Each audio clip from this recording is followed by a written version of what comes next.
सरायकेला के गम्हरिया प्रखंड में फ्रंटलाइन वर्कर सम्मानित आकांक्षी प्रखंड कार्यक्रम से मिली सफलता। वीडियो सीडीपीओ ने किया सम्मान। Gamharia RD rubber reclaim company में मजदूरों का विरोध। श्रम अधीक्षक की मौजूदगी में हुई बातचीत। बजला टूडू को मिलेगा मुआवजा। चंदन क्यारी के भोजूडी जामा मस्जिद में बकरीद की नमाज अदा। ईद उल अजहा पर अमन शांति की मांगी दुआ। प्रशासन को मिला कमेटी का भार। चतरा में सीसीएल मुआवजा नौकरी घोटाला की जांच। सीआईडी करेगी फर्जीवाड़ा मामले की जांच। मामले को लेकर टंडवा थाना में एफआईआर दर्ज। गोड्डा के कोकरा गांव में हुई बर्बरता की वारदात। घर में सो रही बुजुर्ग महिला पर हमला। बुजुर्ग महिला की हालत नाजुक।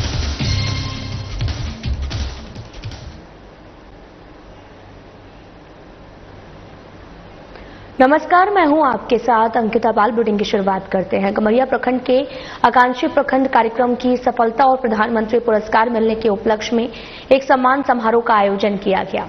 प्रखंड कार्यालय में बीडीओ अभय द्विवेदी और साथ ही सीडीपीओ दुर्गेश नंदिनी ने संयुक्त रूप से आंगनबाड़ी सेविकाओं और सहायिकाओं सहित फ्रंटलाइन वर्कर्स को सम्मानित किया। इस अवसर पर बीडीओ ने यह भी कहा कि ये उपलब्धि सभी के सामूहिक प्रयास का परिणाम है। इसे भविष्य में भी बनाए रखना है ताकि प्रखंड और जिले का नाम रोशन होता रहे। कार्यक्रम में उत्साह और गर्व का माहौल देखने को मिला।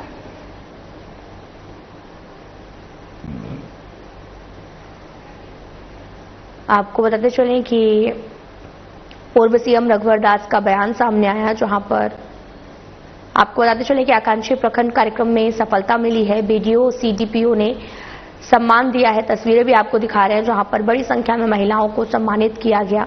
बीडीओ सीडीपीओ ने यहां पर उन्हें सम्मानित भी किया है। और आपको यह भी बता दें कि आकांक्षी प्रखंड कार्यक्रम से सफलता मिली है। गम्हरिया प्रखंड के आकांक्षी प्रखंड कार्यक्रम की सफलता, प्रधानमंत्री पुरस्कार मिलने के उपलक्ष्य में एक सम्मान समारोह का आयोजन किया गया है। और प्रखंड कार्यालय में बीडीओ अभय द्विवेदी और सीडीपीओ दुर्गेश नंदिनी ने संयुक्त रूप से आंगनबाड़ी सेविकाओं और सहायिकाओं सहित फ्रंटलाइन वर्कर को सम्मानित किया।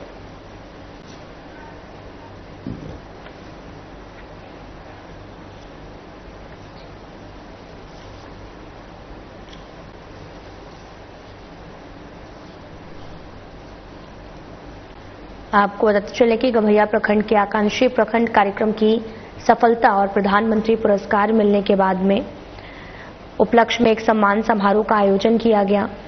और इस दौरान नंदिनी ने संयुक्त रूप से आंगनबाड़ी सेविकाओं और सहायिकाओं सहित फ्रंटलाइन वर्कर को सम्मानित किया। हमारे जो वरिष्ठ अधिकारी हैं उनका भी यही कहना है कि हम आपके हर चीज में रहें, आप अपनी समस्याओं को बताएं। कम से कम वीडियो यहाँ बैठा है ना, कोई भी दिक्कत हो सकता है, कुछ दिक्कत का समाधान, कुछ समस्या का समाधान हम न करें, हम जिला में बोलें। और अभी आप लोगों ने जो किया है, जो 21 अप्रैल को, जिसके लिए माननीय प्रधानमंत्री जी ने आपके ब्लॉक को प्रथम स्थान घोषित होने के कारण जो एक सम्मानित किया है, वो बड़ी बात नहीं है। बड़ी बात यह है कि हमें इस पद को मेंटेन रखना है। अभी डीसी सर ने कहा है कि इंदौर जो है स्वच्छता में हमेशा टॉप करता है। क्यों? टॉप पर रहने की उनको आदत लग गई है। हम सभी को खुशी हुई ना कि हमारा प्रखंड आपके कारण प्रथम स्थान पर आया। ये हमें बरकरार रखना है। ये बरकरार तभी रह पाएगा जब आप जैसे लोग, सभी लोग, जल सहिया, फिर आंगनबाड़ी सेविका हैं, एनएम दीदी हो गई, स्वास्थ्य सहिया हो गई, और फिर जितने भी हमारे हैं फ्रंटलाइन वर्कर, सभी लोग मन लगा के काम करेंगे। झारखंड बीजेपी के वरिष्ठ नेता और पूर्व सीएम रघुवर दास ने दुमका परिसदन में कहा कि झारखंड में हालात ऐसे हैं कि राज्य मिजोरम और नागालैंड जैसे प्रदेशों में बदल सकता है। उन्होंने आरोप ये भी लगाया, हेमंत सरकार में एक समूह राज्य को ईसाई प्रदेश और दूसरा इस्लामिक प्रदेश बनाना चाहता है, जिनको सरकार का संरक्षण प्राप्त है। रघुवर दास ने कहा कि PFI, popular front of India, राज्य में फिर से सक्रिय हो रहा है, जो कि खतरा है। उन्होंने ये भी बताया कि उनकी सरकार ने पहले पीएफआई पर प्रतिबंध लगाया था, धर्मांतरण के खिलाफ कानून बनाया था, लेकिन अब वह कानून ध्वस्त हो गया है। और उन्होंने जोर देते हुए कहा कि पेशा कानून का लागू होना जरूरी है ताकि आदिवासी जनजातियों उनको स्वशासन का अधिकार मिले और उनकी संस्कृति और धर्म की रक्षा हो। साथ ही उन्होंने जेएमएम और कांग्रेस पर आदिवासियों को केवल वोट बैंक के रूप में इस्तेमाल करने का आरोप लगाया है।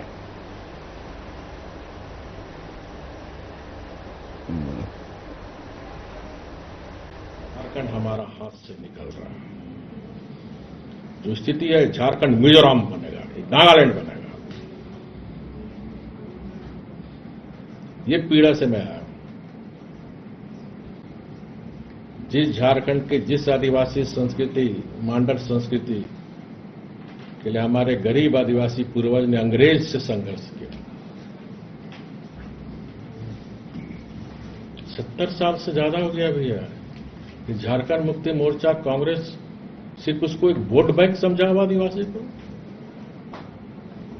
वो भी इंसान है आदिवासी, उसके भी सपने हैं, उसकी भी भावना है, उसकी भी आकांक्षाएं हैं। बहुत उम्मीद और आशा से अबुआ राज आदिवासी मुख्यमंत्री के नाम पे लोग वोट किए। ये पीड़ा है। राज्य में एक ग्रुप लगा हुआ है इसको ईसाइत प्रदेश बनाना, एक ग्रुप लगा हुआ है इसको इस्लाम प्रदेश बनाना। इसलिए आप लोग के लिए बहुत गंभीर की चिंता का विषय भी है। बहुत डीपली आप सोचो तो आने वाले 5-10 साल में आदिवासी विलुप्त हो जाएगा, अल्पसंख्यक हो जाएगा। भाजपा आदिवासियों के लिए, उनके हित के लिए इतना सोच रही है, लेकिन आदिवासी समाज जो है वो भाजपा पर विश्वास क्यों नहीं कर पा रहे हैं? भाजपा पे आदिवासी समाज विश्वास क्यों नहीं कर पा रहे हैं? देखिए, उसकी बहुत सा कारण है। मैंने कहा ना, कुछ अतिरिक्त शक्ति है जो हमारा जनजाति समाज को बरसों से बीजेपी आएगा, जल जंगल जमीन छीन लेगा, बीजेपी आएगा, हमारा रीति रिवाज खत्म कर देगा। जो रीति रिवाज खत्म कर रहा वही रीति रिवाज की बात कर रहा, जो जंगल जमीन को लूट रहा। और इसीलिए जो चौपाल लगने का कार्यक्रम होगा उसके पीछे वही है, क्योंकि वो गरीब पेपर नहीं पढ़ता, वो मीडिया नहीं देखता गरीब। अभी शुरुआत है, अभी गांव गांव मेरा पद यात्रा चलेगा बरसात के बाद। कब से शुरू करें? गुलगुलाम पद यात्रा कब से शुरू होगी? बरसात के बाद। फिर यहाँ जो हमारे सिद्धू कानून ने किया था हुल क्रांति, फिर जनजाति समाज की और संस्कृति को बचाने के लिए फिर हुल क्रांति की जरूरत है। फिर भी जो सरकार चली गई, अब वह सरकार आया, उसने घोषणा पत्र में भी 2019 के अगर जेएमएम के घोषणा पत्र को देखें तो उसमें भी उन्होंने कहा था कि पेशा कानून हम लागू करेंगे। लेकिन 5 साल पार्ट 1 हेमंत सरकार, पार्ट 2 शुरू हुआ तो आज तक पेशा कानून लागू नहीं हुआ। तो मैं हेमंत जी से कहना चाहता हूं कि सरकार आती और जाती रहती है, पेशा कानून ये हमारा जनजाति समाज का रक्षा कवच है।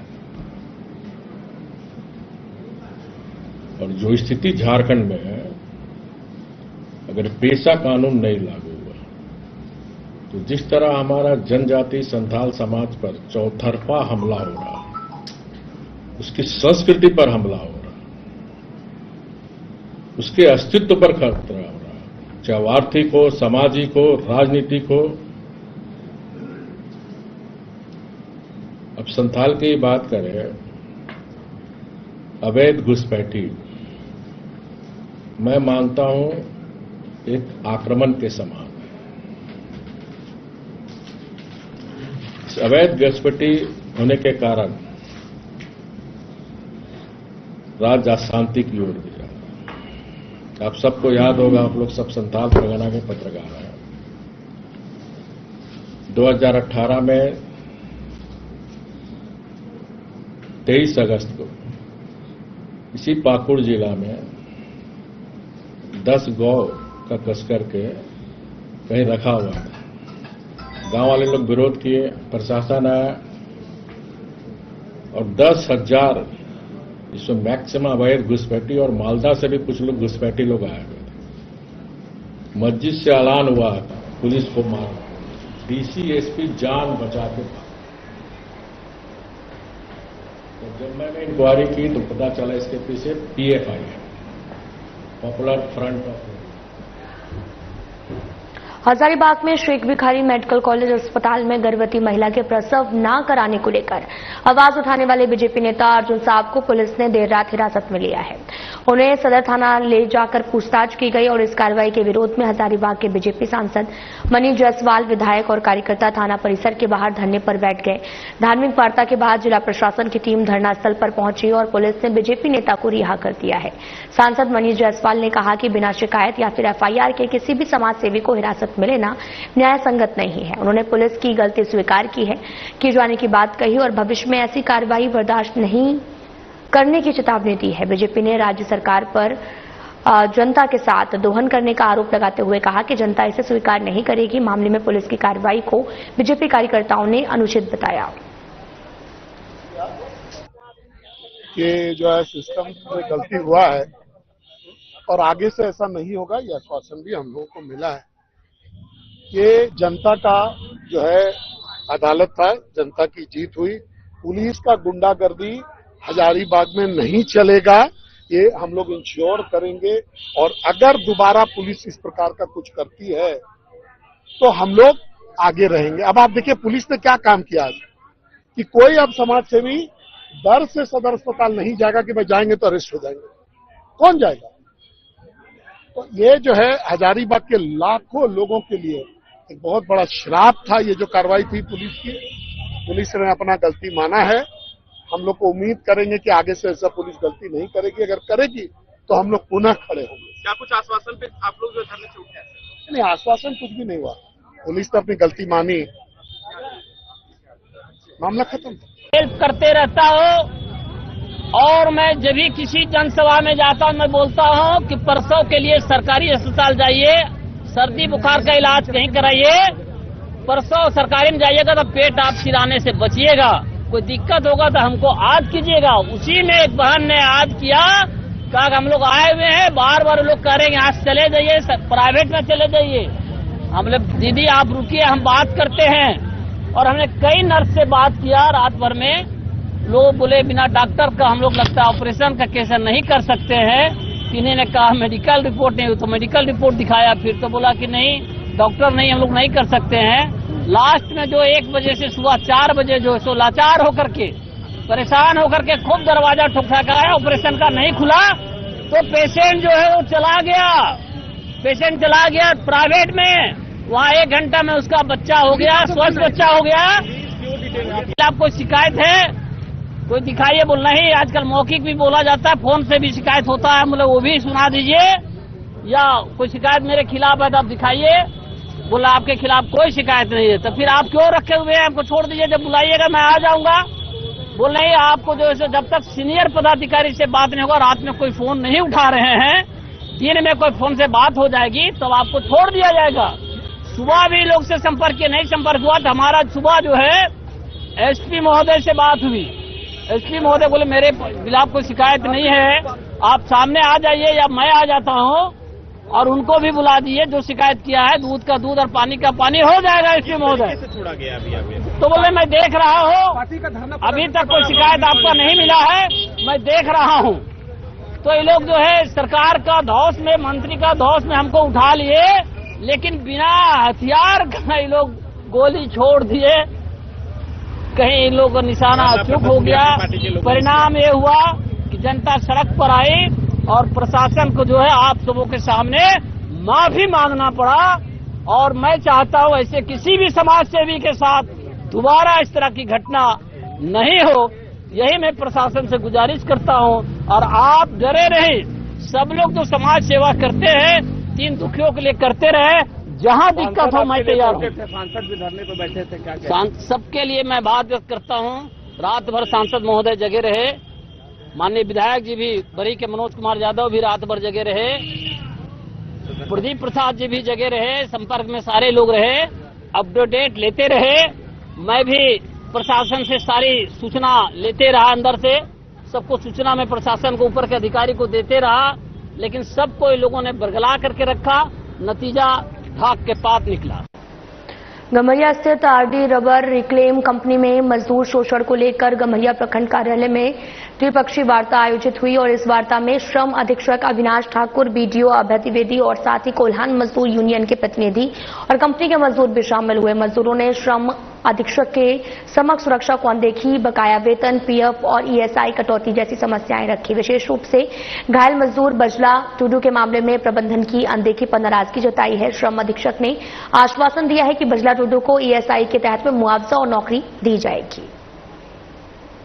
जो वहाँ काम रुका हुआ है उस संबंध में आज यूनियन के लोग और मैनेजमेंट के पक्ष उन दोनों पक्ष बैठे हुए थे, उनसे बातचीत हुई। बातचीत में आज कुछ मुद्दों पर चर्चा हुई, जिसमें जिनका हाथ कटा है उनको कंपनसेशन देने के लिए ईएसआई से मिलेगा। उसके बाद जो मैनेजमेंट ने अपना पक्ष रखा है, इसके उपरांत हम लोग एक बार और पुनः फिर से बैठेंगे अगले हफ्ते। उसमें माननीय भूतपूर्व विधायक भी बैठेंगे। फिर हम लोग आगे सुचारू रूप से इंडस्ट्रियल रिलेशन बना रहे। चंदन कियारी के भोजुडी जामा मस्जिद में बकरीद का पावन त्योहार बड़े ही हर्षोल्लास के साथ मनाया गया।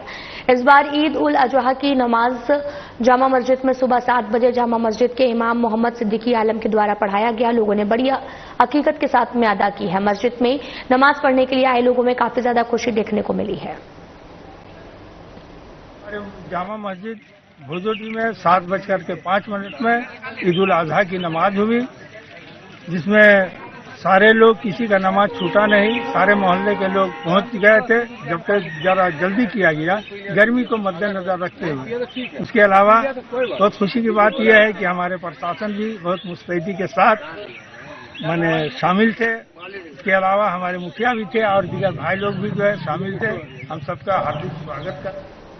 चतरा जिले के पीपरवार स्थित सीसीएल परियोजना में मुआवजा और नौकरी घोटाले की जांच अब सीआईडी करेगी। दरअसल खंडवा थाना कांड संख्या में दर्ज मामले की जांच जो है वो जिला प्रशासन की रिपोर्ट के आधार पर सीआईडी को सौंपी गई है। रिपोर्ट में अचल कर्मी और सरकारी अधिकारियों सीसीएल प्रबंधन की संलिप्तता उजागर हुई है। आरोप है कि फर्जी दस्तावेज के माध्यम से संगठित तरीके से मुआवजा और नौकरी हासिल की गई।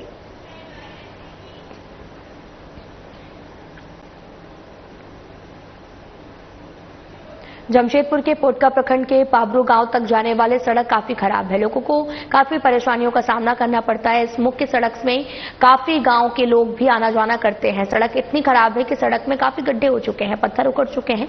लोगों को आने जाने में काफी परेशानियों का सामना करना पड़ता है। ग्रामीणों ने इसकी शिकायत कई बार जनप्रतिनिधियों और प्रशासन को भी की है, लेकिन किसी ने भी इसकी सुध नहीं ली और आए दिन सड़क दुर्घटनाओं के शिकार होते हैं। यदि सड़क बन जाती है तो काफी अच्छा होता है।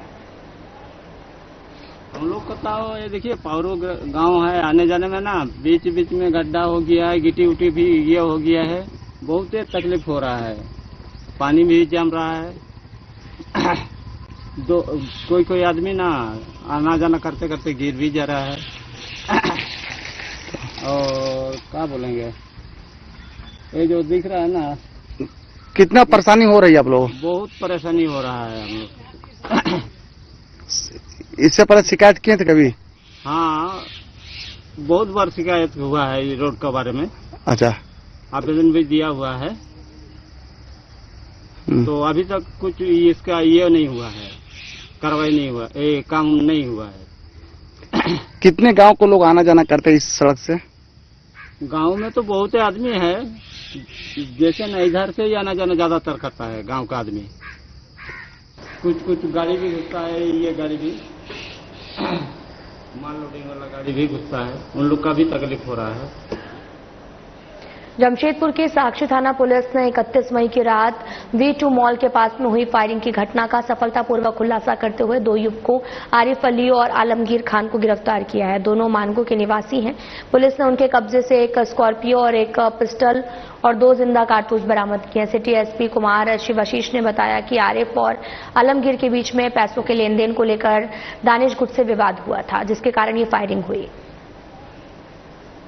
25 को रात में V2 मॉल के सामने साक्षी थाना क्षेत्र अंतर्गत एक फायरिंग की घटना हुई थी, जिसमें 2 गुटों में आपस में लड़ाई हुई थी और उसमें एक फायरिंग की गई थी। हालांकि फॉर्चुनेटली उसमें किसी के हताहत होने की खबर नहीं आई थी, बट इस मामले को सीरियसली लेते हुए हमने एक विशेष टीम का गठन किया था, जिसको lead DSP city Sunil Chaudhary कर रहे थे, एंड उसमें साक्षी थाना प्रभारी आनंद मिश्रा ने भी बहुत महत्वपूर्ण भूमिका निभाई थी।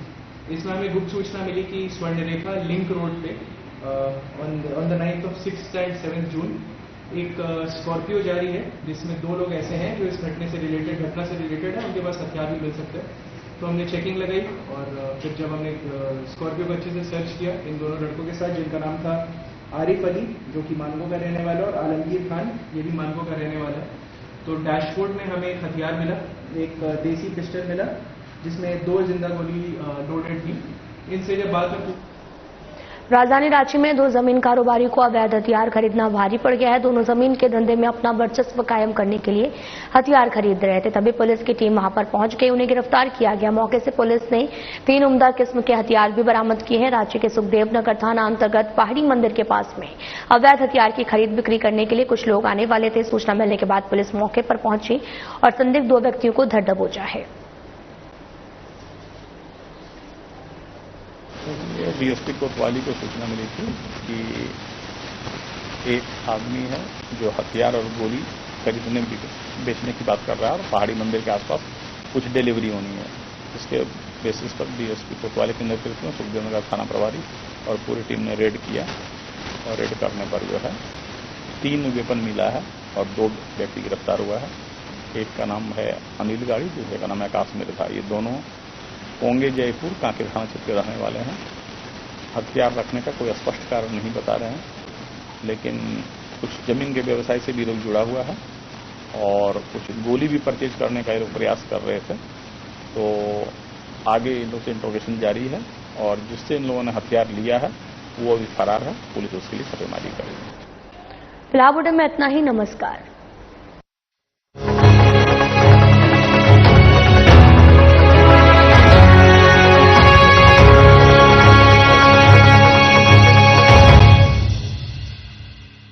नमस्कार दोस्तों, तेज प्रताप